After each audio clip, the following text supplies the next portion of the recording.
একটা স্বাধীন ফিলিস্তিন রাষ্ট্রকে ইসরায়েল দখল করল। এখন মানচিত্র থেকে আপনি ফিলিস্তিনের মানচিত্র উঠিয়ে দিচ্ছেন, ইসরায়েলের মানচিত্র প্রতিষ্ঠা করছেন, সেইটা পাঠ্যপুস্তকে নিয়ে আসছেন। তার মানে আমরা স্বীকার করে নিচ্ছি ফিলিস্তিনের অবৈধ ছিল, এরাই বৈধ। অনেক মৌলিক সমস্যা আছে।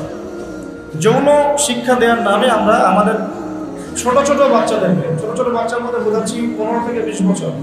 এটা খুব স্লিপারি একটা এজ। এই সময় মানুষের আবেগটা চূড়ান্ত লেভেলে থাকে, ইমোশন সে কন্ট্রোল করতে পারে, যে কোনো সময় পাপ পিছলে যেতে পারে। এমনি ছেলে মেয়ে একসাথে পড়াশোনা করছে, তার উপরে আবার ছেলে মেয়েকে আমরা অবাধে একটা যৌন শিক্ষা দিচ্ছি। যৌন শিক্ষার নামে এখানে ফ্রি মিক্সিংটাকে আমরা প্রমোট করা শুরু করছি।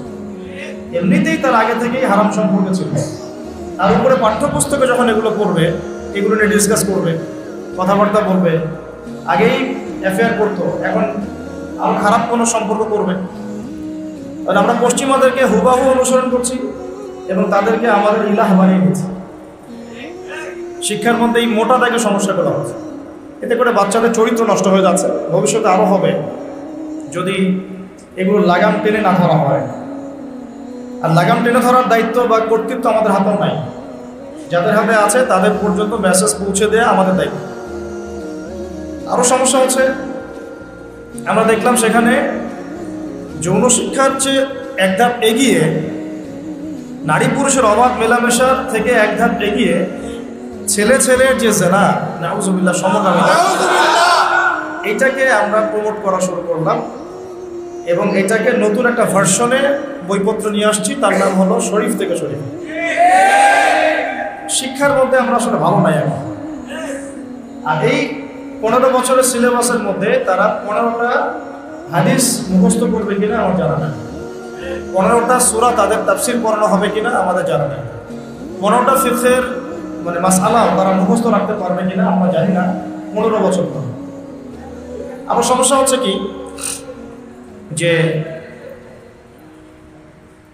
এই শিক্ষাটার মধ্য থেকে আমরা ধর্মীয় শিক্ষাটাকে আস্তে আস্তে উঠাই দিচ্ছি। এর আগে একটা জেনারেশন ছিল, আমরাও যখন পড়েছি তখন কিন্তু আমরা বইপত্র অনেক ইসলামিক বিষয় পেয়েছি।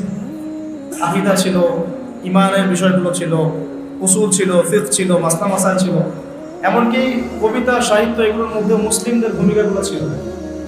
মহানবী সাল্লাল্লাহু আলাইহি ওয়াসাল্লামের জীবনী ছিল, তাকে নিয়ে কবিতা ছিল, গদ্য ছিল, পদ্য ছিল, উপন্যাস ছিল। আস্তে আস্তে এগুলো সব মিনিমাইজ করা হবে। তো দেখেন, আমরা ব্যক্তিগতভাবে হয়তো অনেক ভালো আছি, জাতিগতভাবে আমরা ভালো নাই। জাতির মেরুদণ্ডই হচ্ছে শিক্ষা, শিক্ষার ক্ষেত্রে আমরা আসলে এখন ভালো। আর এর বাইরে যে শিক্ষা সিস্টেম, যেটা আমরা বলি মাদ্রাসা সিস্টেম, মাদ্রাসা কারিকুলাম, এইটা যদি না থাকতো তাহলে আমার মনে হয় যে বাংলাদেশ থেকে ইসলাম অনেক আগেই মিলে যায়। এই জায়গাতেও কিছু সমস্যা আমরা ফেস করছি এখন। যেমন আমরা এখানে কওমি আলিয়া এরকম ভাগ হয়ে যাচ্ছি, তারপরে কোনো কোনো ক্ষেত্রে আমরা আমাদের নিজেদের বুঝটাকে প্রাধান্য দেওয়ার জন্য সিলেবাসটাকে আমাদের মতো করে সাজাচ্ছি। কিন্তু একটা চিরন্তন চিরায়ত সিলেবাস আমরা এখন পর্যন্ত প্রণয়ন করতে 100% সমর্থ হয়ে নাই।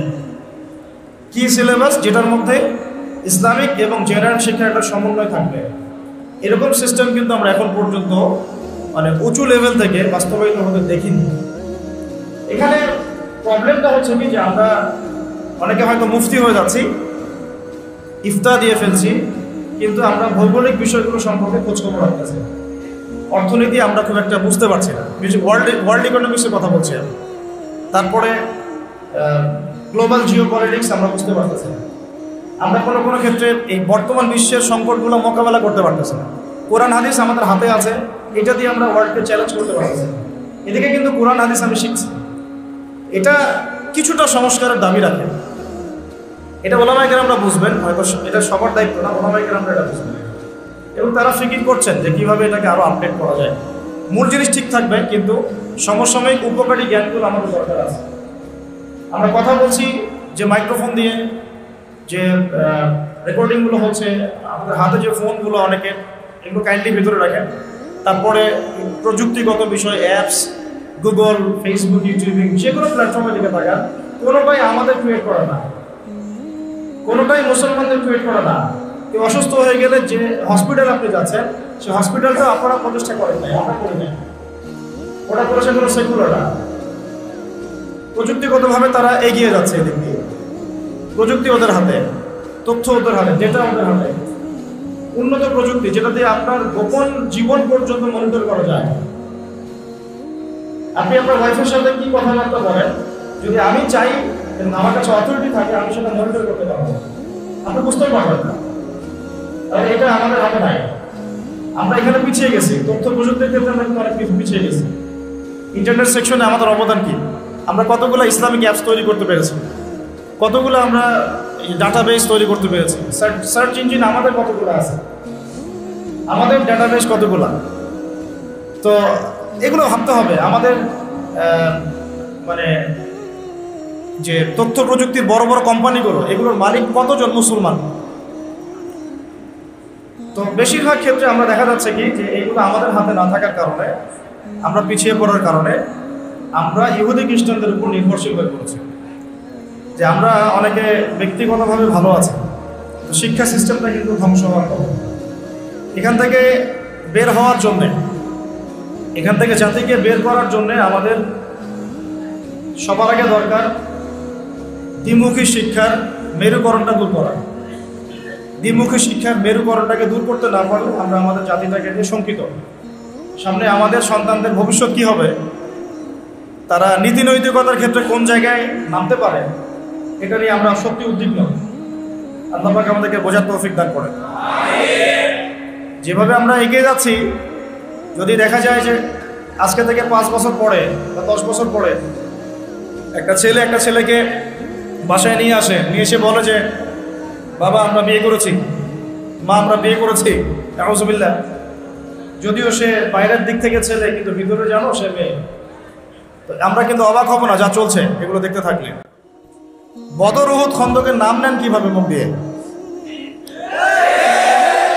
খন্দকের যুদ্ধে নবী সাল্লাল্লাহু আলাইহি ওয়াসাল্লাম নিজে না খেয়ে পেটে 2টা পাথর বেঁধে খাল খনন করেছেন।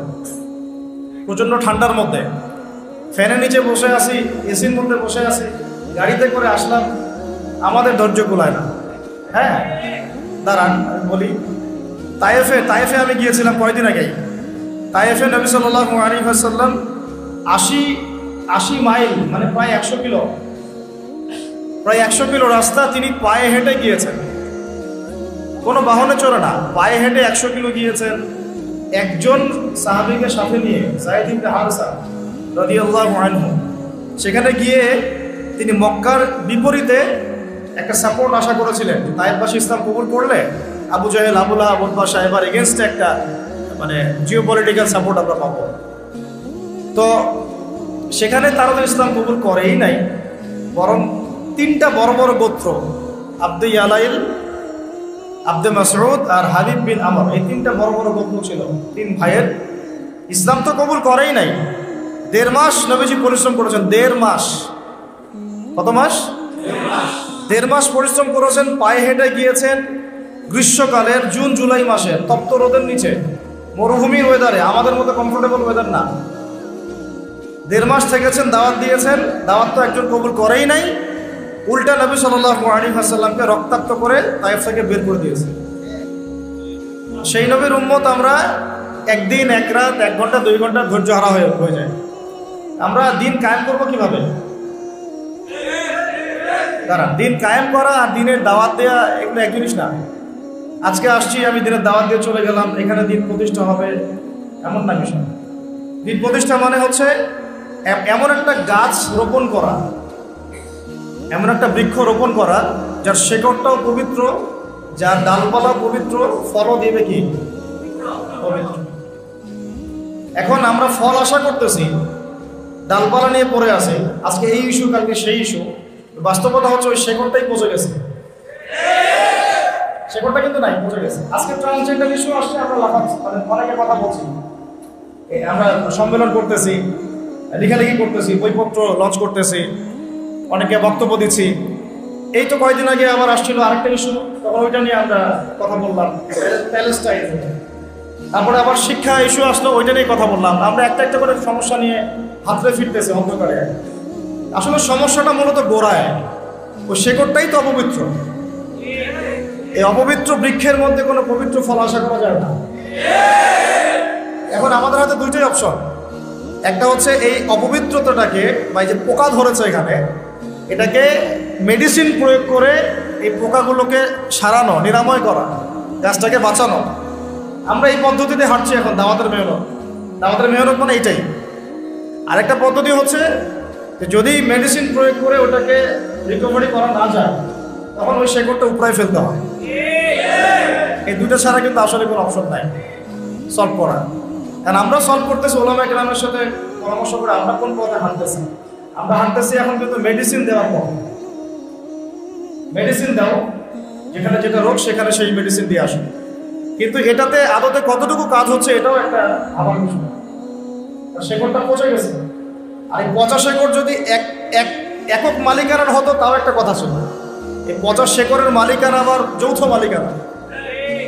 মানে পুরো বুঝাতে পারতেছি কিনা, সব কথা তো আর খোলামেলা আসবে না, বুঝতে হবে কিছু, মানুষের হৃদয় হইতে হবে আর কি। ঠিক আছে? এখন এমন না যে একটা রাষ্ট্র চাইলেই তার পুরো জনগণকে ইসলামের পথে আনতে পারে, এখন সেই যুগ না। এখন পুরো একটা বিশ্ব শক্তি এটাকে নিয়ন্ত্রণ করে। যৌথ মালিকানা, বিশ্বের মালিকানা এখন যৌথ মালিকানা। বিশ্বের মোরাল যারা হিউম্যানিটির গান শোনায়, মানবতার গান শোনায়, মানবতার ফেরিওয়ালা, তো এরা হচ্ছে এই পুরো বিশ্বের মূল তাগতি শক্তি। এরা পুরো বিশ্বটাকে এইভাবে সাজিয়েছে যে এখানে মুসলমানদের স্বার্থ খুব একটা দেখা হবে না। বিশ্বের প্রত্যেকটা ডিপার্টমেন্ট, শিক্ষাই বলেন, সংস্কৃতি বলেন, ধর্ম বলেন, আপনার ইকোনমিক্স বলেন বা জিওপলিটিক্স বলেন, প্রযুক্তি বলেন, অস্ত্রশস্ত্র, যে কোনো ডিপার্টমেন্ট ওরা নিয়ন্ত্রণ করে। এই নিয়ন্ত্রণগুলো মুসলিম কান্ট্রিদের উপর এখন খুব একটা নাই, এই বাস্তব কথা। আর যারা শক্তিশালী কান্ট্রি তারা হাত গুটিয়ে বসে আছে। তারা কি করতেছে? হাত গুটিয়ে বসে আছে। এই যে ফিলিস্তিন ইস্যু নিয়ে ওআইসিদের যে ভূমিকা আমরা দেখলাম, এরপরে আমার বলতে বাধ্য হচ্ছে যে এরকম সংগঠন থাকার চেয়ে না থাকাই ভালো। হচ্ছে যদি বাংলাদেশ ইসলামী হুকুমত কায়েম হয়ে যায় তাও ভালো হবে। সবাই মিলে বসে খ্যাপসা খাওয়া হলো, সবাই একসাথে বসে খালি খ্যাপসা ফার্ম খাওয়া হলো, কোকা-কোলা খাইলাম আর বললাম যে হ্যাঁ কিছু করতে হবে, কিছু করা দরকার। মানবতা বিরোধী অপরাধ হচ্ছে, প্রতিদিন বাচ্চাগুলোকে মেরে ফেলছে, মা বোনদেরকে ধর্ষণ করছে, ভাইদেরকে মারতেছে, কিছু করা দরকার, কিছু করা দরকার, এই পর্যন্তই। অথচ আপনি বিশ্বাস করেন, আপনারাও ঘাটাঘাটি করলে পাবেন, পুরো বিশ্বের সবচেয়ে বড় মিলিটারি পাওয়ার মুসলমানদের বেশি না। 10টা দেশ যদি একসাথে মিলিটারি পাওয়ার একত্রিত করে, পশ্চিমাদের চেয়ে বেশি হবে, নেটোর চেয়ে বেশি হবে, যে কোনো বেশি না, 10টা মুসলিম কান্ট্রি একত্রিত। তারপরে আমাদের কাছে যে অয়েল আর গ্যাস আছে, এটা দিয়ে পশ্চিমা বিশ্ব কিনে ফেলা সম্ভব। এটা বয়কট করে ব্যান করে দিলে, সাপ্লাই বন্ধ করে দিলে, ওদের এক একটা ইন্ডাস্ট্রি করে যাবে শেষ। এটা তো করতে পারবে না, কারণ ওদের সাপোর্টে মসনদ টিকে আছে। নুন খেলে তো গুণ গাইতে হবে। তো এখন আমাদের হাতে সবকিছু আছে, আল্লাহ পাক দিয়েছেন। Gold, black gold, oil, gas, military পাওয়ার, জনসংখ্যা সারা বিশ্বে কাদের বেশি? এগুলোর চেয়ে বড় কথা আমাদের আছে ঈমান, আমাদের আছে আল্লাহ, আমাদের আছে কোরআন, মুহাম্মদ সাল্লাল্লাহু আলাইহি ওয়াসাল্লাম তার মতন নবী। তারপরেও কেন এই অবস্থা? চোখের সামনে 26,000 27,000 মানুষকে মারার পরে কোনো শব্দ নাই কেন? তাহলে বোঝেন যে শিকড়টা কি হয়ে গেছে? আর পচা শিকড় এখন যৌথ মালিকানা। তো নবী ঈসা আলাইহিস সালাম এবং ইমামুল মাহদীর যে রোল শেষ জামানায়, সেটা হচ্ছে এই শিকড়টা তার উপরে ফেলবে। তারা মেডিসিন দিবে না। আমরা যে মেডিসিন দিচ্ছি এখন, শিকড়ে মেডিসিন প্রয়োগ করতেছে যে এটা দিলে ভালো হবে, এইটা সলিউশন, এইটা সলিউশন, এইসব মেডিসিন তারা প্রয়োগটা দিবেন না। তারা আসবে শিকড়টাকে উপরে ফেলবে, উপরে ফেলে নতুন একটা পবিত্র গাছ রোপণ করা হবে। ওই গাছের উপরে 40 বছরের খেলাফত কায়েম হবে। এটা কেমন? এটা হচ্ছে আবু জাহেলের যুগ, মনে আছে? আবু জাহেলের যুগ, আইয়ামে জাহিলিয়াত। আইয়ামে জাহিলিয়াত মানে হচ্ছে শিরক। আইয়ামে জাহিলিয়াত মানে মূর্তি পূজা। আইয়ামে জাহিলিয়াত মানে রিবা, সুদ। আইয়ামে জাহিলিয়াত মানে হচ্ছে মাদক। আইয়ামে জাহিলিয়াত মানে জিনা। আইয়ামে জাহিলিয়াত মানে পরকিয়া, বেহায়াপনা, তারপরে আপনার মেয়েদেরকে নিয়ে খষ্টি নষ্টি করা, তারপরে মানুষকে দাসত্বের শৃঙ্খলা আবদ্ধ করা, তারপরে ধরেন যে গোত্রীয় হানাহানি, এগুলোই আইয়ামে জাহিলিয়াত মানে কি আসলে? এইগুলাই। এখনকার বিশ্বে এগুলোর কোনটা নাই? এখনকার বিশ্বে এগুলোর কোনটা নাই? সবকিছু আছে তো আছে, আরো বেশি, আরো বড় পরিসরে মজুদ, এবং এটার গ্লোবালাইজেশন হয়েছে ব্যাপারটা, তাই না? ওই সময় না হয় শুধু মক্কায় ছিল, শুধু হয়তো রোমান সভ্যতায় ছিল, শুধু হয়তো ফুরসে ছিল, বা এদিকে মদিনায় কিছু অংশ ছিল। এভাবে তো গ্লোবালাইজেশন হয় না, এখন সবকিছু গ্লোবালাইজেশন হয়েছে। তো এখন আইয়ামে জাহিলিয়াতের ওই জায়গায় নবীজি কি করলেন সাল্লাল্লাহু আলাইহি ওয়াসাল্লাম? তিনি কি তাদের প্রচলিত যে মতবাদগুলো, তাদের ওই সুদী সিস্টেম, তাদের ওই শিরক, তাদের ওই জিনা, তাদের ওই মাদক, তাদের ওই গোত্রীয় হানাহানি, ওইগুলোর ভিতরে ঢুকে কি সংস্কার করার চেষ্টা করলেন, না ওখান থেকে বের হয়ে নতুন কিছু দিলেন? বলেন, ওদের সিস্টেমে ঢুকে কি সংস্কার করার চেষ্টা করলেন, না ওই সিস্টেমের বাইরে থেকে নতুন কিছু দিলেন বিশ্বকে?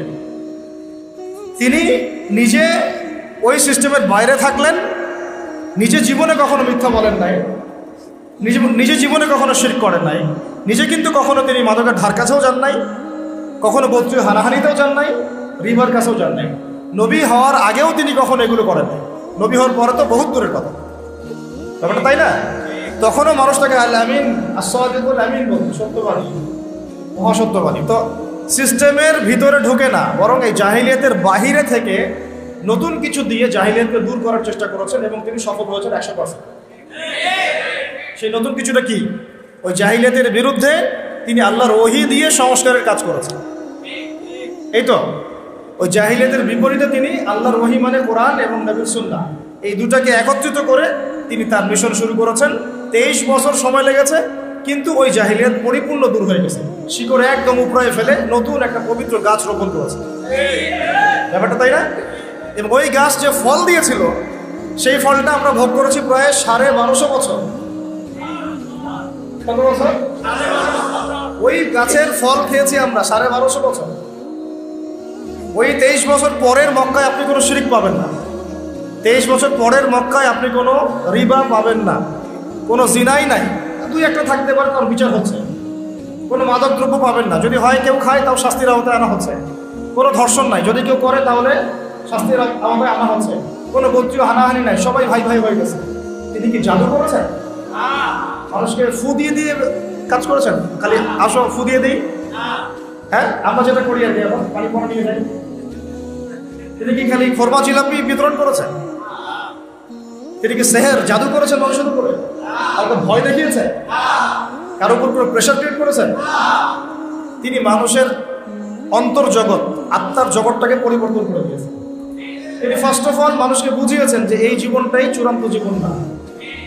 আমাদের এই জীবন সর্বোচ্চ হয়তো 100 বছর, সর্বোচ্চ হয়তো 100 বছর, এরপরে সবাই কেউ থাকবে না। এই কনসেপ্টটা তারা বিশ্বাস করতো, কিন্তু তারা মৃত্যুর পরে যে আবার জীবিত হবে এটা বিশ্বাস করতো না। নবীজি বুঝিয়েছেন, দেখো এরপরে মানুষকে আবার জীবিত করা হবে, এই বস্তুবাদী সভ্যতা থেকে বের হয়ে আসো, মেটারিয়ালিস্টিক চিন্তাভাবনা থেকে বের হয়ে আসো, তোমাদেরকে আবার জীবিত করা হবে, আল্লাহর সামনে একা একা দাঁড়াতে হবে, দাঁড়িয়ে তোমার এই জীবনের হিসেব দিতে হবে। এই চিন্তাটা মানুষের ভিতর ঢুকেছে, যখন মানুষের ভিতরটা পরিবর্তন হওয়া শুরু হয়েছে। তারপরে মানুষ গাইডলাইন চেয়েছে, তাহলে আমি 100 বছর চলবো কীভাবে, ভাই 60-70 বছর কীভাবে চলবো? তখন তিনি গাইডলাইন দিয়েছেন, এই যে আল্লাহর পক্ষ থেকে কোরআন এবং আমার সুন্নাহ ফলো করো, সফল হয়ে যাবে। এটাই ওই দুইটা জিনিস, যে কালিমা লা ইলাহা ইল্লাল্লাহ মুহাম্মাদুর রাসূলুল্লাহ। লা ইলাহা ইল্লাল্লাহ মানে কি? এইসব কোনো জাহিলিয়াত চলবে না। লা ইলাহা ইল্লাল্লাহ মানে আল্লাহ পাকের বিধান ছাড়া কোনো বিধানই চলবে না। একটা সহজ কথা, লা ইলাহা ইল্লাল্লাহ মানে আল্লাহ ছাড়া কোনো মাবুদ নাই, মানে কি? আল্লাহ ছাড়া কোনো বিধানও নাই, কোনো ইলাহ নাই, কোনো উপাস্য নাই। মানে আমি আল্লাহ পাকের হুকুমের বাইরে এক পাও যেতে পারবো না। যদি চাই তাহলে আমি শুধু মুখে লা ইলাহা ইল্লাল্লাহ পড়েছি, মন থেকে পড়ি নাই। ওইটা আব্দুল্লাহ বিন উবাইও পড়েছিল। আব্দুল্লাহ বিন উবাই আবার কে? মুনাফিকদের সর্দার। তিনি কে? মুনাফিকদের সর্দার। সে কি কালিমা পড়ে নাই? কালিমা তো পড়েছে, রাসূলের পিছনে নামাজও পড়েছে, রাসূলকে দেখেছে। আমরা তো নবীকে দেখিই নাই সাল্লাল্লাহু আলাইহি ওয়াসাল্লাম। একবার তাকে স্বপ্ন দেখার জন্য কত দোয়া করতে থাকি আমরা সারাদিন আল্লাহর কাছে, আল্লাহ আমাদেরকে একবার নবীকে দেখান স্বপ্নে। তার রওজায় গিয়ে সালাম দিলে মনে হয় যে নবী এখানেই শুয়ে আছেন, আমরা সামন দিয়ে হাঁটে যাচ্ছি। তিনি তো জীবিত, তিনি কি মৃত? তিনি তার রওজায় জীবিত। তো তারা নবীকে সচক্ষে দেখেছেন, কালিমাও পড়েছে, নবীর পিছনে নামাজও পড়েছে, তারপরেও জাহান্নামের অতল তলে যাচ্ছে কেন? কারণ সেই কালিমা শুধু মুখে পড়েছে, সেটাকে বাস্তবে প্রতিফলন করে নাই। লা ইলাহা ইল্লাল্লাহ মানে আল্লাহ ছাড়া কোনো বিধান চলবে না, আল্লাহ পাক ছাড়া কোনো ইলাহ নাই, কোনো উপাস্য নাই। আমার ইবাদত, আমার সালাত, আমার জিকির, আমার তাসবিহ তাহলিল, আমার অর্থনীতি, আমার রাজনীতি, আমার ব্যবসা, আমার বাণিজ্য, আমার পরিবার, আমার ব্যক্তি জীবন, আমার শিক্ষা, আমার সংস্কৃতি, আমার পুরো জীবন, আমার মরণ সব আল্লাহ। সোজা কথায় আল্লাহ পাক ছাড়া আমাদের এক ডানে বামে পা ফেলার কোনো সুযোগ নাই। আল্লাহর বিধান ছাড়া ডানেও যেতে পারবো না, বামেও যেতে পারবো। এর নাম লা ইলাহা ইল্লাল্লাহ। বলেন এখন আছে আমাদের সমাজে এটা? নামাজে লা ইলাহা ইল্লাল্লাহ আছে, এখান থেকে বের হন আপনি আবার সুদ খাচ্ছেন। ওইখানে তো লা ইলাহা ইল্লাল্লাহ থাকলো না, থাকলো? এখান থেকে বের হন আপনি আবার ওই গণতান্ত্রিক ওই যে সকল পশ্চিমা রাজনীতি করতেছেন। ওটাও একটা মাসালা যে এই যুগে আবার কিভাবে করতে হয়, ওটা নিয়ে আমি আলোচনা করতে যাচ্ছি। কিন্তু ওটা সুন্নত না, ওটা কি না, ওটা সুন্নত না, ওটা নবী সিরাত থেকে শিক্ষা না। এটা অনেকে বলে মন্দের ভালো, কি বলে অনেকে, এ মন্দের ভালো আর কোনো উপায় নাই, এইভাবেই যদি কিছু করা যায়, কিন্তু এটা সিরাতের পথ নয়, এটা নবীর সুন্নত, সিরাত নয়। মন্দের ভালো বলেন অনেকে। যাই হোক, এখান থেকে বের হয়ে গিয়ে আপনি আবার যখন সংস্কৃতিতে যাচ্ছেন, অন্যদের সংস্কৃতি ফলো করছেন। এখান থেকে বের হয়ে নামাজ থেকে বের হয়ে শিক্ষা নিতে যাচ্ছেন, ওখানে অন্যের শিক্ষা ব্যবস্থা ফলো করছেন।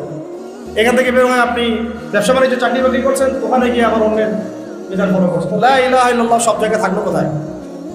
এটা নবী সাল্লাল্লাহু আলাইহি ওয়াসাল্লাম ওই যে গাছের কথা বলছে, পবিত্র গাছ, এর শেকড়টাই হচ্ছে লা ইলাহা ইল্লাল্লাহ। এটাকে ঠিক করতে হবে। আল্লাহ পাক আমাদেরকে বোঝার তৌফিক দান করেন। আমিন। সহজ কথায় আল্লাহ পাক ছাড়া কোনো ইলাহ নাই, আল্লাহ পাক ছাড়া কোনো বিধান নাই, আল্লাহর হুকুম ছাড়া আমি ডানাও যেতে পারবো না, বামও যেতে পারবো না। আমাকে তার হুকুম মেনেই চলতে হবে। জীবনের যে ক্ষেত্রেই থাকি না কেন, যাই করি না কেন, তার হুকুম মেনেই করতে হবে। এটাই হচ্ছে লা ইলাহা ইল্লাল্লাহ। আরো আছে মুহাম্মদুর রাসূলুল্লাহ। এটা অর্থ কি? আমি একজনকে আদর্শ মেনে নিয়েছি, আমার একজন রোল মডেল আছে, আমার একজন মুর্শিদ আছে, আমার একজন কি আছে, নেতা আছে, আমার একজন উসওয়াতুল হাসানা আছে, যাকে ছাড়া আমি আবার ডানে বামে যেতে পারবো না। আমি এখন মুহাম্মদুর রাসূলুল্লাহ সাল্লাল্লাহু আলাইহি ওয়াসাল্লাম পড়েছি মানে আমার জীবনের প্রত্যেকটা বিভাগ তার সুন্নাহ মাফিক ঢেলে সাজাইতে হবে, এর বাইরে আমি যেতে পারবো না। আমি আমার চেহারাটা নিজের মন করা বানাতে পারবো না। আমার চেহারা তেমনই হইতে হবে যেমন নবীর ছিল, মানে আমার গোফ গুটলে কেটে ফেলতে হবে, আমার দাড়ি হলে ছেড়ে বড় করতে হবে, কাটলে আমি এক মুষ্টি হয়তো কাটতে পারি, সেটা অন্য মাসালা, আর একটা আলাদা মাসালা যদি কাটতেই হয়। আমার পোশাক আমি যা ইচ্ছা তাই পরতে পারবো না, আমি যা ইচ্ছা তাই যেভাবে ইচ্ছা খাইতে পারবো না। আমাদের খাওয়া দাওয়া করি না, আমাদের বেশিরভাগের খাওয়া দাওয়া সুন্নতের খেলাফ। আমরা খাবার টেবিলেই হেরে গেছি। এই মুসলমানরা জিহাদের মাঠে জিততে পারবে না, কারণ তারা খাওয়ার টেবিলেই হেরে গেছে। ম্যাক্সিমামের খাওয়া ঠিক নাই। আমরা কেউই পেটের 3 ভাগের 1 ভাগ খাই না, 1 ভাগ ফাঁকা রাখি না, 1 ভাগ পানি খাই না। আমরা পারলে 7 পেট খাই। এই জন্য আমাদের ফিজিক্যাল স্ট্রেংথও কম, মেন্টাল স্ট্রেংথও কম, এবং ক্রিয়েটিভিটিও কম, দেখবেন সৃজনশীলতাও কম। আমরা কিন্তু অ্যাক্টিভ জাতি না, এবং খুব মানে জজবাতিও না। আমি তো বেশ কয়েকদিন বলেছি যে আমাদের ইয়াং ছেলেপেলেরা যেই বয়সে, সরি ফর মাই ল্যাঙ্গুয়েজ, না, আমাদের ইয়াং ছেলেরা যেই বয়সে ওয়াশরুমের ভিতরে হস্তমৈথুন করে, ওই বয়সে মুহাম্মদ বিন কাসিম মাত্র 17 জন ঘোড়সাওয়ার নিয়ে সিন্ধুর রাজা দাহিরকে পরাজিত করে ভারতবর্ষ জয় করেছিলেন। তাহলে বুঝেন আমাদের সাথে তাদের পার্থক্য কত। মানে শেকরের যে সিংহ পুরুষ, তাদের সাথে আমাদের আসলে পার্থক্য কত বেশি, এটা বুঝতে পারেন। আমরা অনেকে মনে করি নামাজ পড়তেছি, আমরা একটা ইসলামিক ভালো পরিবেশে আছি, মনে হয় যে সব কায়েম হয়ে গেছে। আসলে না। মূল ইসলাম, মূল গন্তব্য, আমাদের মূল ভিশন এবং আমাদের সলফে সালেহিনদের যে চিরায়ত লাইফস্টাইল, তাদের যে মেহনত, তারা যেটা আঞ্জাম দিয়েছেন আমাদের থেকে, এটা যোজন দূর, বহুত। প্রিয় ভাইরা, মুহাম্মদুর রাসূলুল্লাহ মানে আমি আমার জীবনের প্রত্যেকটা ক্ষেত্র নবী সাল্লাল্লাহু আলাইহি ওয়াসাল্লামের অনুকরণ ছাড়া আগাতে পারবো না। চুল রাখবেন, নবীর মতো রাখতে হবে। চেহারা আপনার নবীর মতো হতে হবে। আপনার পোশাক আশাক তার মতো ঢিলে ঢালা হতে হবে। প্যান্ট আমাদের শুরু হচ্ছে পরা নাভির নিচ থেকে, আর শেষ হচ্ছে ওই যে শেষ হচ্ছে জাহান্নামে যাচ্ছে ওই অংশটুকু। হাদিসে আসছে। খাওয়া দাওয়া ঠিক করতে হবে, ঘুমানো, লাইফস্টাইল, আমাদের কথাবার্তা, প্রত্যেকটা ক্ষেত্র, আমাদের ব্যবসা, আমাদের বাণিজ্য, আমাদের মুআমালাত, আমাদের মুআশারাত, আমাদের ইবাদত, আমাদের জিকির, আমাদের তাসবিহ তাহলিল, আমাদের তিলাওয়াত, মানে আমাদের প্রত্যেকটা ইসলামের বেসিক ফান্ডামেন্টাল এবং এই জীবনের প্রত্যেকটা পার্ট। জীবনের পার্ট আসলে 5-6টার বেশি হয় না। ব্যক্তি জীবন, ইবাদতের ধর্মীয় জীবন 2 জায়গা, 3 নম্বর হচ্ছে শিক্ষার জীবন 3টা, 4টা হচ্ছে অর্থনৈতিক জীবন, 5 নম্বর আমাদের সমাজনীতি, 6 নম্বর আমাদের রাজনীতি, 6টা, আর 8টা হচ্ছে আমাদের সংস্কৃতি। এই তো 7টা-8টার বেশি আমাদের জীবনের কোনো সেক্টর নাই। কিন্তু এই প্রত্যেকটা সেক্টর আমাকে নবীর সুন্নত মোতাবেক সাজাতে হবে। এর নাম মুহাম্মদুর রাসূলুল্লাহ। আমি কিভাবে বোঝাবো? আসলে বোঝানোর মতো এলেমও নয় আমার সেরকম লাফজও আসবে না। উমর রাদিয়াল্লাহু আনহু, যিনি জান্নাতের সার্টিফিকেট প্রাপ্ত একজন মানুষ, 10 জন আশারায়ে মুবাশশারার একজন, 4 খলিফার বরেণ্য একজন খলিফা, যার মতো শাসন ব্যবস্থা কেউ কায়েম করতে পারে না। পারবে না ইনশাআল্লাহ। ইমামুল মাহদী আসলে পারবেন ইনশাআল্লাহ, আর ঈসা আলাইহিস সালাম আসলে পারবেন। এখন এগুলো জাদুঘরে আছে, এখন এগুলো কোনো বাস্তবায়ন নাই। এখন ওটা নিয়ে আলোচনা বাদ, ইনশাআল্লাহ ওটা নিয়ে আরেকদিন আলোচনা করবো যে উমর রাদিয়াল্লাহু আনহুর খেলাফার যুগটা কেমন ছিল, ওটা আরেকটা আলোচনা হবে ইনশাআল্লাহ। এখন আমি বলতে যাচ্ছি, উনি একদিন নবীজিকে বলছেন সাল্লাল্লাহু আলাইহি ওয়াসাল্লামকে যে, ইয়া রাসূলুল্লাহ ওয়াল্লাহি লা উহিব্বুকা, আল্লাহর কসম আমি আপনাকে অনেক মহব্বত করি, ইল্লা মিন নাফসি, আমার নিজের নফসের চেয়ে বেশি না। স্বাভাবিক না, আমি আমার জানের চেয়ে বেশি মহব্বত আপনাকে করি না, কিন্তু অনেক মহব্বত। নবীজি বললেন লা ইয়া আল্লাহ, এখনো হয়নি। এখনো হয়নি মানে এখনো পরিপূর্ণ ঈমান আসে নাই। একটু পরে তিনি বললেন যে, ইয়া রাসূলুল্লাহ আলআন লা উহিব্বুকা মিন কুল্লি শাই হাত্তা মিন নাফসি, ইয়া রাসূলুল্লাহ আমি আপনাকে সবকিছুর চেয়ে বেশি ভালোবাসি, এমনকি আমার নিজের জীবনের চাইতেও এখন বেশি ভালোবাসি। নবীজি বললেন আলআন ইয়া উমর, এখন প্রকৃত মুমিন হইলাম। উমর রাদিয়াল্লাহু আনহুর ব্যাপারে এত বড় একটা কথা আসলো, লা ইয়া উমর, তুমি এখনো মুমিন হওনি উমর। লা ইউমিনু আহাদুকুম, নবীজি বলছেন তোমাদের মধ্যে কেউ মুমিন হইতেই পারবে না, মানে প্রকৃত মুমিন হইতেই পারবে না, হাত্তা আকুনা আহাব্বা ইলাইহি মিন ওয়ালিদিহি ওয়া ওয়ালাদিহি ওয়ান নাসি আজমাইন, যতক্ষণ না আমি মুহাম্মদ সাল্লাল্লাহু আলাইহি ওয়াসাল্লাম তোমাদের কাছে তোমাদের কি বাবা, তোমাদের সন্তান এবং সমস্ত মানুষের চেয়ে বেশি প্রিয় না হচ্ছে। নিজেকে নিজে প্রশ্ন করি, আসলেই কি মুহাম্মদ সাল্লাল্লাহু আলাইহি ওয়াসাল্লাম আমার কাছে এত বেশি প্রিয়? তাকে গালি দিলে তো আমার খারাপ লাগে, তাকে নিয়ে কটূক্তি করে আমার খারাপ লাগে। আমরা প্রতিবাদ করি, আমরা আল্লাহু আকবার নারায়ে তাকবীর দিচ্ছি, আমরা আল কোরআনের আলো ঘরে ঘরে যেন স্লোগান দিচ্ছি। সত্যিই কি মুহাম্মদ সাল্লাল্লাহু আলাইহি ওয়াসাল্লামকে আমরা আমাদের নফসের চেয়ে বেশি ভালোবেসেছি, বাসতে পেরেছি? তাহলে আমার চেহারার অবস্থা এমনটা, আমার পোশাক আশাক, আমার রুচি, আমার অভ্যাস, আমার পছন্দ, আমার চলাফেরা, আমি কেমন করে বেনামাজি থাকতে পারি? তাহলে কেমন করে আমি একটা মেয়ের সাথে তাহলে সম্পর্ক করতে পারি? কিভাবে আমি তাহলে সুদ খাইতে পারি? কিভাবে আমি তাহলে জেনা করতে পারি? কিভাবে আমি তাহলে অন্যের হক নষ্ট করতে পারি? আমি যদি নবী মুহাম্মদকে ভালোবেসেই থাকি সাল্লাল্লাহু আলাইহি ওয়াসাল্লাম, কিভাবে আমি তার সুন্নতের বাইরে যেতে পারি? আমার কথা কি লজিক বা যুক্তি আছে না নাই? তাহলে আমাদের লা ইলাহা ইল্লাল্লাহর মধ্যেও কিছু ঘাপলা আছে আমাদের চলমান, এবং মুহাম্মদুর রাসূলুল্লাহর দাবির মধ্যেও কিছু ঘাপলা আছে না নাই?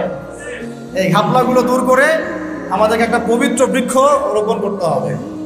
তাহলে আবু জাহেলের যুগ পরিবর্তন হয়ে সাহাবীওয়ালা যুগ হবে ইনশাআল্লাহ। আপনারা কি বুঝতে পারেন যে আমরা এখন আবু জাহেলের যুগে আছি? আবার খোলামেলা কথা শুনেন, এই বিশ্বে মানুষ এখন ইলাহ মেনে নিয়েছে কাকে জানেন? এই বিশ্বে মানুষ কোনো ক্ষেত্রে বহু মুসলমানও এর মধ্যে পড়ে গেছে। মানুষ বলতে বোঝাচ্ছি অমুসলিম যারা আছে ওরা তো আছে, আর যারা মুসলিম তাদের মধ্যেও বহু মুসলিম এই কাতারে ঢুকে গেছে, যারা আল্লাহকে বাদ দিয়ে ইউনাইটেড নেশনসকে ইলাহ বানিয়ে নিয়েছে। ও যা বলে তাই, ও যদি বলে এটা ঠিক তো এটা ঠিক, এটা বেঠিক তো এটা বেঠিক, এটা হালাল হবে তো হালাল, এটা হারাম হবে তো হারাম। এক্সাম্পল দিচ্ছি, আমি তো আমার হেডসেট নিচ থেকে কথা বলছি না। আল্লাহ পাক আল কোরআন সামনে নাই থাকলে দেখাতাম খুলে। আল্লাহ রাব্বুল আলামিন কোরআনের মধ্যে দিনার এবং দিরহামের কথা বলেছেন। এটা কি আজকে নাম প্রথম শুনলেন? দিনার মানে কি? স্বর্ণ মুদ্রা। দিনার মানে কি? আর দিরহাম মানে রৌপ্য মুদ্রা। কোরআনে আল্লাহ পাক এগুলোর কথা বলেছেন। আমার নবী মুহাম্মদ সাল্লাল্লাহু আলাইহি ওয়াসাল্লাম এগুলো দিয়ে কেনা বেচা করেছেন। আপনাদের কি মনে হয় উনি কি বিকাশের রকেটে টাকা পাঠাতেন? ডলার এক্সচেঞ্জ করতেন? পেপার মানি ইউজ করতেন? ইলেকট্রনিক মানি বা ক্যাশলেস সোসাইটিতে থাকতেন? দিনার দিরহাম দিয়ে এক্সচেঞ্জ করতেন, কেনা বেচা করতেন। তো অটোমান এম্পায়ারটা যখন ছিল ওই 1914 সালের আগ পর্যন্ত ঘাটাঘাটি করলে দেখবেন এই বেশি না 100-200 বছর আগেও এই জিনিসগুলোর প্রচলন ছিল সমাজে। বেশি দিন যেতে হবে না, 200-250 বছর। যতক্ষণ পর্যন্ত ফরাসি বিপ্লব হয়েছে 1779 সালের দিকে, তারপরে যে পশ্চিমাদের উত্থানটা, তারপরে ব্রিটেন জার্মানিকে সরাই দিয়ে সারা বিশ্ব শাসন করা শুরু করলো, ব্যাংক অফ ব্রিটেন প্রতিষ্ঠা করলো, তখন যে পাউন্ড চালু করলো, ওই সময় থেকে শুরু হয়েছে পেপার মানি। এর আগে একটা হদিসই পাবেন না। এখন কথা হচ্ছে যে 1944 সালের দিকে, কত সালে ফার্স্ট ওয়ার্ল্ড ওয়ার হয়েছে 14 থেকে 18, সেকেন্ড ওয়ার্ল্ড ওয়ার তো 45-এর দিক থেকে শুরু হয়েছে, তাই না? 44-এর দিকে এই ব্রিটেন উড কনফারেন্সের মতো দিয়ে এই ইউনাইটেড নেশনস গোল্ড দিনার সিলভার দিরহামকে মার্কেট থেকে হারাম করে দিল। এখন থেকে আর এটা দিয়ে কোনো ট্রেড ব্যবসা বাণিজ্য কিছু করা যাবে না। আমরা যে পেপার মানি দিয়ে দিয়েছি এটা দিয়ে করতে হবে। এটা ডলার কেন্দ্রিক হবে, বাকি কারেন্সি এটা থেকে মনিটর করা হবে ইত্যাদি। আল্লাহ পাক দেখেন যেটাকে হালাল করেছেন আমরা সেটাকে হারাম করে দিলাম। বুঝতে পারতেছি না মনে হয়। আল্লাহ পাক যেটাকে হালাল করেছিলেন কোরআনে, নবী যেটা দিয়ে ব্যবসা বাণিজ্য করেছেন, ওই কারেন্সিটাকে জায়নিস্টরা হারাম করে দিল। আমরা সবাই মেনেও নিলাম এবং আমরা বুঝতেও পারলাম না যে এটা ইসলামিক কারেন্সি না। যে গুটি কয়েক মানুষ এগুলো নিয়ে আবার টুকটাক কথা বলে ওদেরকে আবার তকমাও লাগানো শুরু করলাম।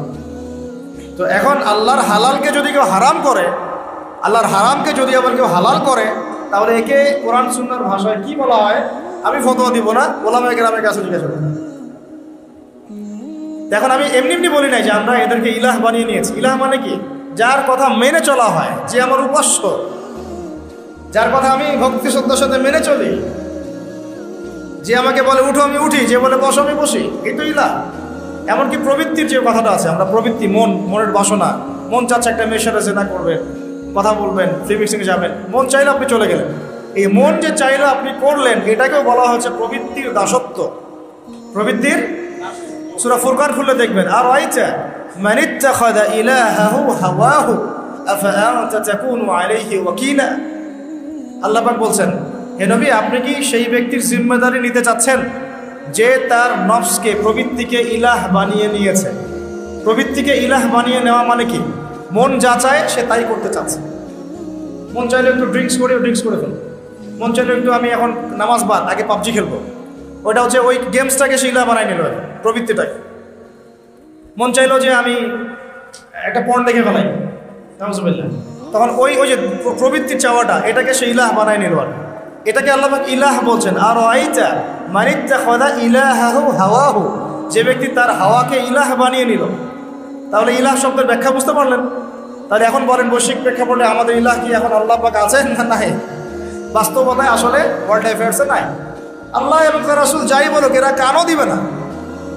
ওরা যা বুঝে, ওরা যা চিন্তা করে, ওরা যা লিখবে, ওইটাই তাদের কাছে ইলাহ। মাদক হালাল না হারাম? আপনি বলছেন হারাম, আল্লাহ বলছেন হারাম, নবী বলছেন হারাম, কিন্তু বহু কান্ট্রিতে লাইসেন্স দেওয়া হয়েছে কি হয় নাই? তার মানে এখানে আমরা প্রবৃত্তিকে ইলাহ বানিয়ে নিলাম। সুদ হালাল না হারাম? বলেন। আপনারা বলছেন হারাম, আমি জানি হারাম, আল্লাহ বলছেন হারাম, রাসূল বলছেন হারাম, কিন্তু সমাজ বলছে এটা ফরজ। সমাজ কি বলছে? সুদী সিস্টেম ছাড়া কোনো অর্থনীতি চলতেছে না এখন সারা বাংলাদেশে, সব সুদ। সমাজ কেন বলবে না? কারণ সমাজের উপর আছে রাষ্ট্র, রাষ্ট্রের সেন্ট্রাল ব্যাংক আছে, ওর মধ্যে সুদ আসতেছে। সেন্ট্রাল ব্যাংককে বলতে বাধ্য করা হচ্ছে, because world bank, IMF, federal reserve ওর উপরে আছে, ওরা আবার সুদ চাপাচ্ছে। বিভিন্ন কান্ট্রি থেকে লোন নিতে হলে আমাকে সুদে নিতে হচ্ছে। আমরা যে কারেন্ট জালে আটকা পড়ে গেছি। কি জালে আটকা পড়ছে?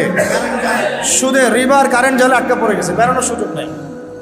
হয়তো এই যুগটার কথাই নবীজি বলছিলেন সাল্লাল্লাহু আলাইহি ওয়াসাল্লাম, এমন একটা যুগ আসবে যে মানুষ যারা রিবা থেকে বেঁচে থাকতে চাইবে তাদের গায়েও সুদের ছিটা ফোটা গিয়ে পড়বে। এখন আমরা বেঁচে থাকতে চাচ্ছি, দেখবেন আপনার কাছে ছিটা ফোটা গিয়ে লাগতেছে। এখন সুদের মানে একটা ছোট্ট একটা গ্রামে গিয়েও দেখবেন যে বহু সুদী এনজিও কাজ করতেছে। এখন সুদের এই কারবার এত বেশি তৎপর যে এরা কোনো কোনো ক্ষেত্রে একটা রাষ্ট্রের শক্তিকে জিম্মি করে ফেলতে পারে। বুঝেন কথা, বুঝেন, এত গভীর এদের ব্যবসা বাণিজ্য। আর আমাকে একটা প্রশ্নের উত্তর দেন দেখি, এই চাচা ওই চাচা আমি আপনি আমরা যদি সুদ না খাই আমাকে পুলিশ ধরে নিয়ে যাবে? আমাকে কি আইনের আওতায় আনা হবে? আমাকে সরকার চাপ দিবে? আমরা যদি মাদক না খাই তাহলে কি আমাকে জোর করে খাওয়াবে? সরকার চাপ দিবে? না খাওয়ার অপরাধে ধরে নিয়ে যাবে? তাহলে বুঝতে পারলাম যে আমরা নিজেরাই সুদ খাচ্ছি, আমরা নিজেরাই মাদক খাচ্ছি। আপনি মাদক খায়েন না, মাদকের ব্যবসা চলবে না। আপনি সুদ খায়েন না, সুদের ব্যবসা চলবে না।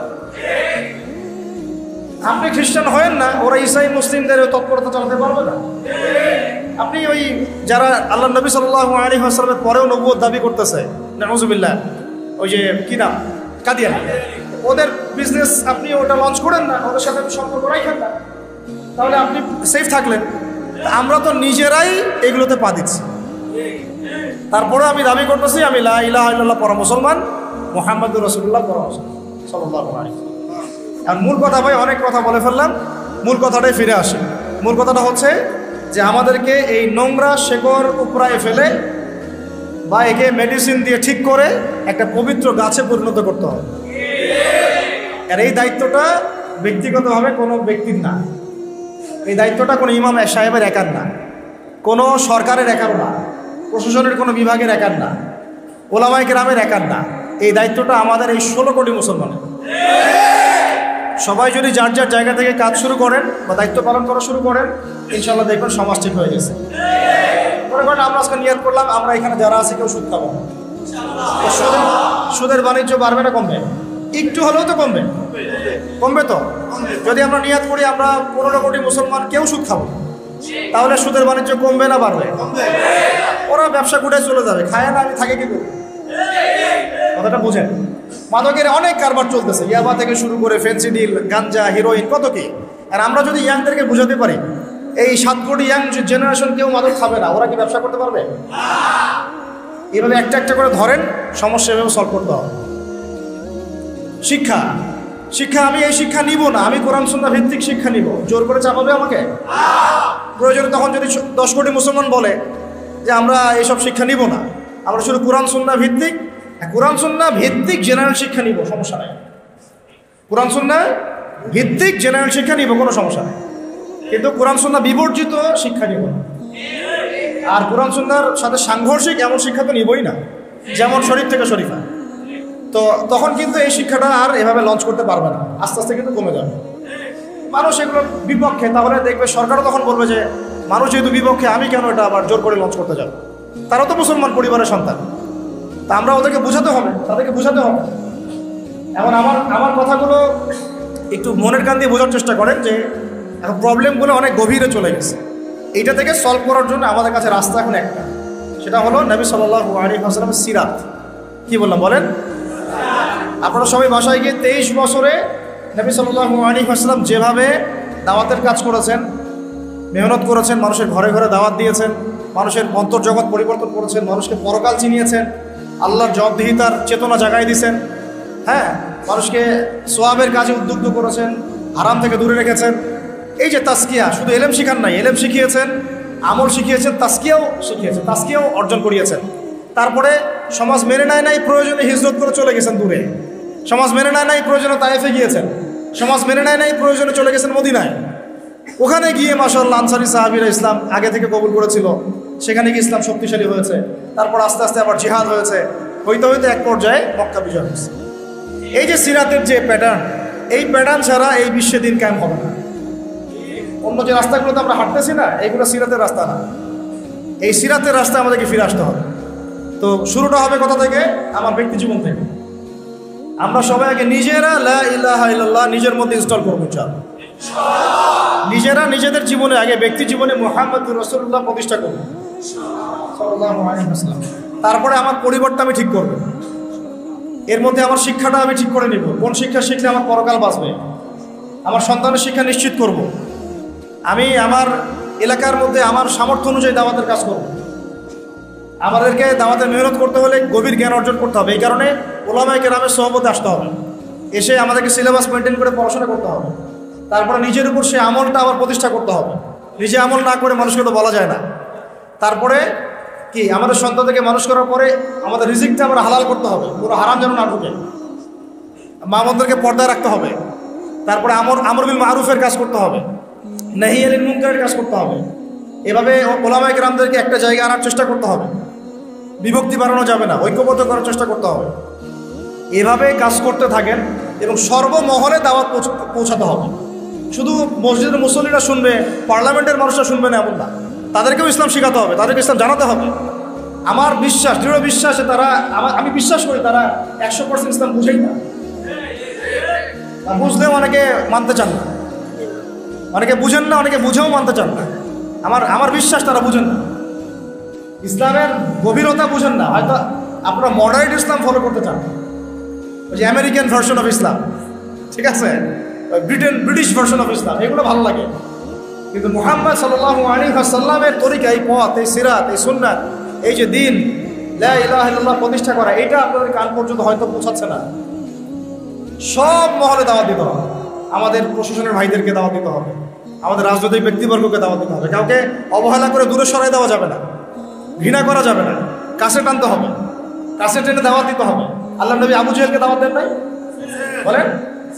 এখানে মনে রাখবেন, আল্লাহ নবী সাল্লাল্লাহু আলাইহি ওয়াসাল্লাম আবু জেহেল, আবু লাহাব, উতবা, সাইবা, এত বড় বড় কাফেরদেরকেও দাওয়াত দিয়েছেন। তিনি দাওয়াত দিয়েছেন, আবার তেল মারেন নাই। কথা বোঝার চেষ্টা করেন, তিনি দাওয়াত দিয়েছেন, তেল দেন নাই। তেল দেওয়া বুঝেন? আমরা দাওয়াত দিই না, তেল মারি। আমরা তেল মারার চেষ্টা করি কিছু স্বার্থ হাসিলের জন্য। তেল মারা বন্ধ করেন, তাদেরকে দাওয়াত দেওয়ার চেষ্টা করেন। তাদেরকে দাওয়াত দিতে হবে, দাওয়াত, সব মহলে দাওয়াত, একদম উঁচু লেভেল থেকে শুরু করে আমাদের শিক্ষাবিদ, বুদ্ধিজীবী, প্রশাসন, আমজনগণ, যুবক যুবতী, আমাদের তরুণ তরুণী, আমাদের যারা আছেন ওলামায়ে কেরামদের মধ্যে যদি কোনো ত্রুটি থাকে, আমরা আপোষে বসে আমরা সেটা নিয়ে ডিসকাস করতে চাই করে এই দাওয়াতটাকে সর্বমহলে যখন ছড়ায় দেওয়া যাবে এবং যখন দেখা যাবে একটা ইউনাইটেড প্ল্যাটফর্ম ক্রিয়েট হচ্ছে, আল্লাহ কার হাত দিয়ে করবেন আমরা জানি না, কারণ আমাদের মধ্যে অনেক ডিভাইডেশনের শেষ নাই। আর এই কারণে আমরা এখন পর্যন্ত বিজয় লাভ করতে পারি নাই। ঠিক আছে, সবাই সবার যার যার জায়গা থেকে মনে করতেছে অনেক কিছু করে ফেলছে। আদতে বিশ্বাস করেন, এখন অন্য কান্ট্রির অমুসলিম যারা পশ্চিমা বিশ্বে, তারাও বুঝে ফেলছে যে মুসলমানদেরকে মারা এখন খুব সহজ, কারণ এক ভাইকে মারলে আরেক ভাই আগাবে না। 10টা 12টা কান্ট্রির মাঝখানে তারা কিভাবে ফিলিস্তিনকে ধ্বংস করে ফেলবে। আশপাশে 10টা কান্ট্রি আছে, কেউ আগাচ্ছে না। ওরা খুব ভালো করেই জানে মুসলমানরা আর আগের মতো ওই ইন্নামাল মুমিনুনা ইখওয়ার মধ্যে নাই। এদের একটাকে মারলে বরং আরেকটা মিষ্টি বিতরণ করবে। কথা বুঝতে পারছেন না? এটা ওরাও বুঝে ফেলছে। এই কারণে এই গোড়ার সমস্যাগুলো আমাদেরকে সলভ করতে হবে। সলভ হয়ে যাবে দেখবেন, তখন ইনশাআল্লাহ তাআলা একটা ইউনাইটেড মুসলিম কমিউনিটি গড়ে উঠবে। তখন আমরা তো কারো ক্ষমতার দিকে হাত বাড়াচ্ছি না, আমরা চাচ্ছি যারা আছে তারাই ইসলামটা প্রতিষ্ঠা করবে। ঠিক আছে, আমরা দাওয়া দিতে চাচ্ছি যাতে যারা আছে তারাই যেন ইসলামটাকে কি করে, প্রতিষ্ঠা করে। আল্লাহ নবী আবু জেহেলকে কি বলেছিলেন জানেন? আবু জেহেল, আবু লাহাব, উতবা, সাইবা এসে প্রস্তাব দিচ্ছে, তুমি কি সুন্দরী নারী চাও? বলে নাউজুবিল্লাহ, 100টা মেয়ে বিয়ে দিব তোমাকে, আরবের সুন্দরী। তুমি কি আমাদের কাবা ঘরের চাবি চাও? তুমি কি আমাদের ক্ষমতা চাও? তুমি কি আমাদের সব খাজানা চাও? খাজানা বুঝেন মানে সম্পদ, এগুলো চাও? সম্পদ, নারী, ক্ষমতা, এগুলো টোপ দিল তাকে। তুমি কি এগুলো চাও? যদি চাও তাহলে এগুলো দিচ্ছি তোমাকে। তুমি লা ইলাহা ইল্লাল্লাহ মুহাম্মাদুর রাসূলুল্লাহ দাওয়াত দেওয়া বন্ধ করে দাও। এটা তাকে প্রস্তাব দেওয়া হলো। আর তিনি পাল্টা রিপ্লাই করতেছেন যে আপনারা শুধু একবার একটা কালিমা পড়েন, এই সম্পদ, এই নারী, এই ক্ষমতা যেগুলোর কথা বলছেন এগুলো তো আমার দরকারই নাই। আপনারা খালি একটা কালিমা পড়েন, শুধু আরবের না পুরো বিশ্বের রাজত্ব পাবেন ইনশাআল্লাহ। এটা কে দাওয়াত দিচ্ছে? আমাদের নবীজি নিজে বলতেছেন এই কথা। তারা আবার বললো যে তাহলে একটা কেন, 10টা কালিমা পড়তে রাজি আছে। তখন তিনি বললেন, কুলু লা ইলাহা ইল্লাল্লাহ তুফলিহু, বলো লা ইলাহা ইল্লাল্লাহ, আল্লাহ ছাড়া কোনো মাবুদ নাই, মানে আল্লাহ ছাড়া কোনো হুকুম নাই, কোনো ইলাহ নাই, সফল হয়ে যাবে। তারা তো তখন পড়লোই না, ওই যে আবু লাহাব তখন পাথর নিক্ষেপ করা শুরু করলো, নাজিল হয়ে গেল তাব্বাত ইয়াদা আবি লাহাব। তো আমরা কারো মানে ক্ষমতার দিকে হাত বাড়াচ্ছি না, আমরা আমভাবে মূল দাওয়াতটাকে প্রচার করতে হবে। আর এই প্রচার করার দায়িত্ব শুধু একজন ব্যক্তির না, সবাইকেই প্রচার করতে হবে। ওই যে কথাটা বললাম যে আমাদের কাজগুলো এখান থেকে চলে আসবে, ইলম অর্জন, আমল বাড়ানো, পরিবার গঠন, হালাল রিজিক, দাওয়াতের মেহনত এবং উম্মাহকে ঐক্যবদ্ধ করার চেষ্টা করুন। সব মহলে দাওয়াত দেন, সেটা দেখবেন আজকে রেজাল্ট পাচ্ছি না হয়তো আমরা, আজকে থেকে 20 বছরের মধ্যে দেখবেন রেজাল্ট চলে আসছে। আল্লাহ চাইলে এটা সম্ভব। সময় যেভাবে দ্রুত পরিবর্তিত হচ্ছে, আল্লাহ চাইলে আগামী 20 বছরে অনেক কিছু হয়ে যেতে পারে, হতে পারে না? এখন আপনি যে টিকটক প্রজন্মটা দেখতেছেন, এটা পশ্চিমাদের বিগত 20 বছরের পরিশ্রমের ফসল। বিগত 20 বছর পরিশ্রম করে ওরা এই জেনারেশন তৈরি করছে। আমরাও যদি একটা লক্ষ্য স্থির করি যে আমরা এইভাবে আগাতে চাই, আমরা ব্যক্তি জীবন আগে পরিবর্তন করব, আমার পরিবারটাকে পরিবর্তন করব, আমি আমার সমাজের দায়িত্ব নিব, আমি সৎ কাজে আদেশ করবো, অসৎ কাজে নিষেধ করবো, আমি হালাল খাবো, অন্যকে হালালের দিকে ডাকবো, আমি দাওয়াতের মেহনত করবো, ইলম অর্জন করবো, ওলামায়ে কেরামের সোহবতে থাকবো, তাদের সাথে পরামর্শ করে আমি চলবো। ইনশাআল্লাহ দেখবেন আপনার দ্বারা লাখ লাখ ছেলে পেলে ইনশাআল্লাহ পরিবর্তন হয়ে গেছে, মেয়েরা পরিবর্তন হয়ে গেছে। প্রত্যেকটা এলাকায় যদি এরকম করে মসজিদ ভিত্তিক দাওয়াত হয়, তালিম হয়, বক্তব্য থাকে, ঠিক আছে, এরকম ইসলামী হালাকা হয়, এভাবে দিনের প্রতিষ্ঠা হয়, প্রচার হয়। আমরা যেগুলো দেখতেছি যে মাহফিলে ফ্যান্টাসি, এই ফ্যান্টাসি দিয়ে দিন কায়েম হয়, ফ্যান্টাসিতে দিন কায়েম হয়, ফ্যান্টাসি দিয়ে হবে। ওই সাহাবিওয়ালা ওই যে সিরাত থেকেই বারবার সিরাতের কথা ফিরে আসতেছে, ওই 23 বছরের সিরাত সবার মুখস্থ থাকা চাই। এই সিরাতটাকে আপনি ভালো করে পড়লে বুঝতে পারবেন কীভাবে আল্লাহ নবী সাল্লাল্লাহু আলাইহি ওয়াসাল্লাম ওই শেকড়টাকে উপরে ফেলে, নোংরা শিকড় উপরে ফেলে পবিত্র একটা বৃক্ষের বীজ বপন করে এটা ফল দিয়েছে। আল্লাহ পাক আমাদেরকে সেই পথে হাঁটার তৌফিক দান করেন। আমাদের দাওয়াত সবার জন্য আমভাবে থাকবে, কাউকে আমরা ঘৃণা করব না, কাউকে দূরে সরাই দিব না। আমরা দাওয়াত দিব, আবার তেল দিব না, ঠিক আছে?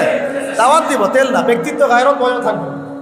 দুনিয়ার সামান্য স্বার্থে আমরা আবার, আমি একটা মাহফিলে গিয়ে দেখেছিলাম যে যারা নিচে বসে আছেন স্টেজে, তারা সবাই মাশাআল্লাহ মাদ্রাসার টিচার, সবাই তো দাওরাতও দিয়েছেন, ইফতাও দিয়েছেন, নিচে বসে আছেন, পিছনে 4-5টা চেয়ার, ওখানে যারা বসে আছেন তারা আলিম বা কাসাব করতে পারেন। বসেছে কেন বুঝতে পারতেছেন তো? এই যে গায়রত নাই আমাদের। প্রথমে স্টেজে গিয়ে বললাম যে সবাই আগে নামেন, সবাই নিচে বসেন। এতগুলো চেয়ার নাই, আলেমদেরকে বসতে দিতে পারতেছে না। তো বললাম যে আগে সবাই নিচে নেমে সবাই এক জায়গায় বসেন, তারপর বয়ান শুরু করি। ওলামায়ে কেরাম নিচে বসে থাকবে, আপনিও কেন উপরে বসে থাকবেন?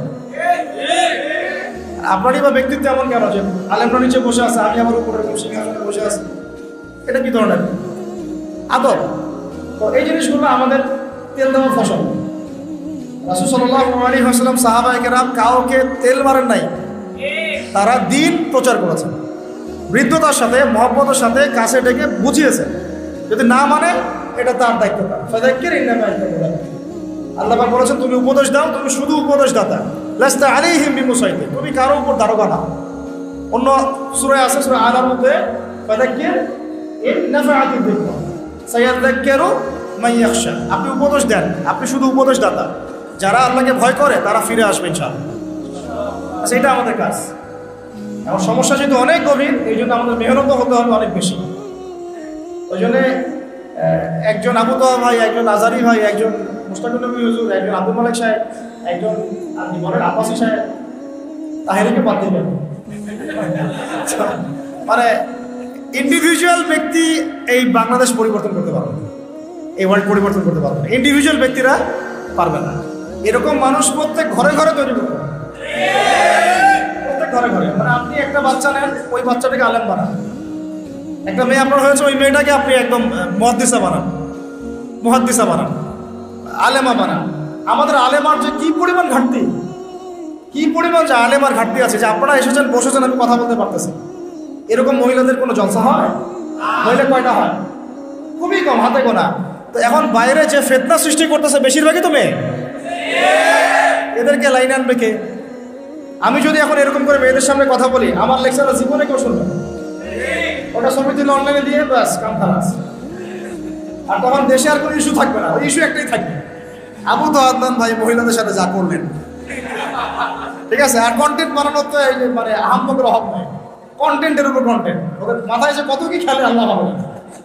ঠিক আছে, ওলামা সম্মেলনে এত বড় একটা সম্মেলন হয়ে গেল ফিলিস্তিনি ইস্যু নিয়ে, যেটা সবার প্রাণের একটা আবেগের দাবি। ওইখানে ফিলিস্তিনি ইস্যু নিয়ে কোনো আলোচনা নাই। জর্দান খান আমি পাইলাম কিন্তু তাই নিয়ে আলোচনা, ও জর্দান খান পাই নাই, ওখানে গেছে জর্দা খাওয়া বন্ধ করতে পারলো না, ও জিহাদের কথা বলে। মানে এত যে ইতর শ্রেণীর মানুষ আছে সমাজে আমি জানতাম না। চিন্তা কর, এবার আবার টেকনিক্যালি তাদের ঘরানার কিছু মানুষকে দাওয়াত দেওয়া হয়েছে, এটা কৌশলেই করা হয়েছে। এবার জাস্ট আমরা প্রশ্ন উত্থাপন করেছিলাম যে এইবার আর জর্দার খান তোমরা পাও নাই। ঠিক আছে, এখন কথা হচ্ছে এগুলা খুবই নিচু মানুষ। আমাদের এখন কাজ হিসাবে বলতে চাচ্ছিলাম যে মহিলাদেরকে দাওয়াত দিয়ে দিবেন, ওদেরকে ফিরে আনবে কে বা কারা? আমাদের ঘরে ঘরে তো এমন স্ত্রী নাই, এমন মেয়ে আমরা তৈরি করতে পারতেছি না, এমন বোন নাই, তাহলে মহিলাদেরকে কে দাওয়াত দেবে? অনলাইনে বিভিন্ন কোর্স করে এরা, ওখানেও বিভ্রান্ত হয়ে যাচ্ছে অনেক ক্ষেত্রে। অফলাইনে দেখা যায় বিভিন্ন তালিমে বসে উল্টাপাল্টা অনেক সময় তালিম করে মেয়েদেরকে বের করে নিয়ে চলে যাইতেছে। সবখানে কিন্তু রিয়েল তালিম হয় না, অনেক জায়গায় অনেক ঝামেলা হচ্ছে। আর মুসলমানের শুরুতে অনেক ইসলামের দুশ্মন ও মসজিদে ঘুরে বেড়ায়, এটা তো আপনারা বুঝেন। তো এখন আমি বলতে যাচ্ছি যে ভাই, আমাদের প্রত্যেকটা সেক্টরে মানুষ দরকার। প্রত্যেক ঘরে ঘরে একজন করে হাফেজ তৈরি করেন, একজন করে আলেম তৈরি করেন, আপনার বোনকে তৈরি করেন, আপনার স্ত্রীকে তৈরি করেন, বা বিয়ে সাথে যারা করেন নাই নিয়াত করে নেন যে আমি আলেম ছাড়া বিয়ে করবো। এলাকায় আপনি একটা করে পুরুষ মাদ্রাসা, একটা করে মহিলা মাদ্রাসা করেন, এবং সেটা নিয়ে একটা এলাকার পরিবর্তনের জন্য চেষ্টা করেন। একদিনের মাহফিল দিয়ে, একটা খুতবা দিয়ে, একটা ওয়াজ দিয়ে কিন্তু সব হবে না। এভাবে যখন একটা রেভলিউশন হবে, আস্তে আস্তে এলাকা ঠিক হয়ে যাবে ইনশাআল্লাহ। আর যদি ঠিক নাও হয়, আমরা ওজোর পেশ করতে পারবো যে আল্লাহ আমরা চেষ্টা করেছি, তারপর আমরা পারি না। এই তো এতটুকুই। ফামান শাআ ফালইউমিন ওয়া মান শাআ ফালইয়াকফুর, যার ইচ্ছা হয় সে ঈমান আনুক, যার ইচ্ছা হয় সে অস্বীকার করুক। আল্লাহ পাক আমাদের সবাইকে এই বিষয়গুলো বোঝার তৌফিক দান করেন, এবং সত্যিকার অর্থেই একটা পবিত্র বৃক্ষ রোপণ করার তৌফিক দান করেন। এটা রোপণ করতে হলে আমাদের যা লাগবে, আরেকবার রিপিট করতেছি, আমাদের লাগবে প্রথমে ইলম। কি লাগবে ভাই? সেই ইলম অর্জনের পিছনে ছোটার তৌফিক দান করেন। আর সেই ইলমটা কিন্তু একমুখী হবে না, মানে একমুখে বুঝতে পারছেন কিনা? একদিকে দৌড়ায় এমন না, মানে আপনাকে নলেজের মধ্যে ভার্সেটাইল হইতে হবে, সব কিছু থাকতে হবে নলেজের মধ্যে। এই সিলেবাসে পড়াশোনা করি, আল্লাহ পাক তৌফিক দান করেন। 2 নম্বর লাগবে ইলম অনুযায়ী আমল। 3 নম্বর লাগবে আমাদের ওলামায়ে কেরামের সোহবত। ওলামায়ে কেরামের সোহবত ছাড়া আবার একা একা জ্ঞান অর্জন করতে গেলে বিভ্রান্ত হয়ে যাবে একদম পেশায়। অনেকে একটা বই খুলে দেখবেন রেফারেন্স দেওয়া আছে, মনে হবে যে অনেক কিছু সঠিক মনে হয়, আগে মনে হয় ভুল ছিল। এখানে আপনি নেক্সট শুরুতে এখানে ধোকাও খাইতে পারেন। ওই রেফারেন্সটা এই মাসআলার সাথে যায় কিনা, ওর এগেনস্টে অন্য দলিল আছে কিনা, বা তার বিপরীতে 4 ইমামের কি মত আছে, বা পক্ষে বিপক্ষে কথা আছে কিনা, এর উসুলগুলো কি, হ্যাঁ অনেক ব্যাপার আছে এখানে। হাদিস সহিহ জয়ীফের ব্যাপার আছে, আসমাউল রিজালের ব্যাপার আছে, তাফসীরের ব্যাপার আছে, তাআদিলের ব্যাপার আছে, অনেক বিষয় আছে। এই জিনিসগুলো তো আপনি একা বুঝতে পারবেন না। এটা কারা বুঝবে? যারা বরেণ্য ওলামায়ে কেরাম, তাদের সোহবতে গেলে তারা আপনাকে বুঝায় দেবে। এই জিনিসটা আমাদের অনেক যুবকদেরকে আবার কিন্তু বিভ্রান্ত করতেছে। আমি আপনাদেরকে সতর্ক করতেছি যে অনলাইন থেকে শুধুমাত্র অনলাইন নির্ভর হয়ে দিন শিখবেন না। এখানে 80% বিষ আছে আর 20% মধু আছে। আর এটা আপনি ডিফার করতে না পারলে, বা ওই যোগ্যতা আপনার অর্জন না হলে, আপনি বিভ্রান্ত হয়ে যেতে পারেন। তখন দেখবেন এমন একজনকে শায়েখ মনে করে বসে আছেন যে ভিতর থেকে পাক্কা মুনাফিক, এমন হইতে পারে। আবার এমন একজনকে শায়েখ মনে করতেছেন, ওস্তাদ মনে করতেছেন, যে কোরআনও এখনো তিলাওয়াত করা শিখে নাই। তো এভাবে না, এলাকা ভিত্তিক ওলামায়ে কেরামদের কাছে এসে পরামর্শ করে, মশওয়ারা করে, সিলেবাস করে পড়াশোনা করতে হবে। আল্লাহ তৌফিক দান করেন। এটা খুবই ভালো উদ্যোগ যে এখান থেকে মাশাআল্লাহ কোরআনের দার্স হচ্ছে। এরকম দরকার, প্রত্যেকটা জায়গায় কোরআনের মার্কাজ দরকার। প্রতিদিন কোরআন থেকে পাঠ হবে, আয়াতগুলো চর্চা হবে, তালিম হবে, কোরআনের মশক হবে। হ্যাঁ, সামনে রমজান মাস আসতেছে, এই রমজান মাসটাকে কোরআনের মাস বানায় না। এমনি তো রমাজান কোরআনের মাসই, শাহরুর রমাদান আল্লাযী উনজিলা ফীহিল কুরআন। এই মাস তো সেই মাস যে মাসে কোরআন নাজিল হয়েছে। এই মাসে কোরআন পড়া বাড়ায় দেন, তেলাওয়াত বাড়ায় দেন, কোরআনের তালিম বাড়ায় দেন, কোরআনের কি বলবো তাবলীগ বাড়ায় দেন, এই কাজগুলো বাড়ায় দেন। আল্লাহ পাক তৌফিক দান করেন। তো আমাদের ইলমের সাথে দরকার আমল, ওলামায়ে কেরামের সোহবত, এবং দরকার তাজকিয়া। কি দরকার? তাজকিয়া মানে হচ্ছে মনটা ফ্রেশ রাখা, পবিত্র রাখা, যেটা এখন আহলুল ফেসবুক ও জামাত হয়ে গেলে আর পাবেন না। ফেসবুক এডিক্টেড হয়ে গেলে মন আর ফ্রেশ থাকবে না, কারণ এখানে অনেক কিছুই কাদা ছড়াছড়ি হিংসার বিদ্বেষ দিয়ে ভর্তি। তাজকিয়ার জন্যে আমি বলবো যে আল্লাহর ওলি, বরেণ্য ওলামায়ে কেরামদের মধ্যে অনেকে আছে আল্লাহর ওলি মানুষ, এরকম কিছু মানুষের সান্নিধ্যে যাওয়া লাগবে, গিয়ে তাদের সাথে পরামর্শ কথাবার্তা বলা, তাজকিয়া নেওয়া, তাজকিয়া নেওয়ার মধ্যে বোঝাচ্ছি উপদেশ নেওয়া, সেইভাবে চলা, জিকির করা, বেশি বেশি পরকালের ফিকির করা, কোরআন তেলাওয়াত করানো, হ্যাঁ, মৃত্যুর কথা স্মরণ করা, এভাবে তাজকিয়া অর্জন হয়। আল্লাহ পাক আমাদেরকে বোঝার তৌফিক দান করুন।